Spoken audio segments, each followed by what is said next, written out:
Hi అండి అందరికి. నేను మీ సంధ్య కలెక్షన్, సంధ్య హోమ్ ఫుడ్స్. అందరూ ఎలా ఉన్నారు? మేమైతే బాగున్నామండి. హైదరాబాద్లో ప్రస్తుతానికి అయితే వర్షాలు అయితే కొంచెం తగ్గుముఖం పట్టాయి. తొందరలో అయితే వినాయక చవితి ఉంది కదండి. ఇంకా 2 days మాత్రమే ఉన్నాయి కదా. వినాయక చవితి ముందు రోజు మాకైతే తదియ నోములు ఉంటాయి.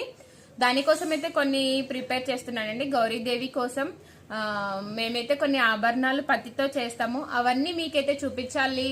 నేనైతే యూట్యూబ్ అనేది కొత్తగా స్టార్ట్ చేశాను కదా, మీ అందరితో పాటు అన్ని షేర్ చేసుకోవాలని, మా పూజలు వ్రతాలు కూడా షేర్ చేసుకోవాలని అయితే స్టార్ట్ చేశాను. అమావాస్య అయితే నిన్నగాక మొన్నే అయ్యింది కదండి. అమావాస్య తర్వాత ప్రారంభించే పనులే ఇవన్నీ. దానికోసం నేను ఏమేమి చేస్తున్నాను, ఎలా చేస్తున్నాను అనేది వీడియో కూడా అప్డేట్ చేస్తాను. ఏ వస్తువులు చేశాను అనేది కూడా మంచిగా చూపిస్తాను. థ్యాంక్ యూ సో మచ్ అండి. నేనైతే ఇప్పుడే స్టార్ట్ చేశాను. ముందు ముందని షార్ట్స్ వస్తాయి. సబ్స్క్రైబ్ చేసుకొని లైక్ చేయండి.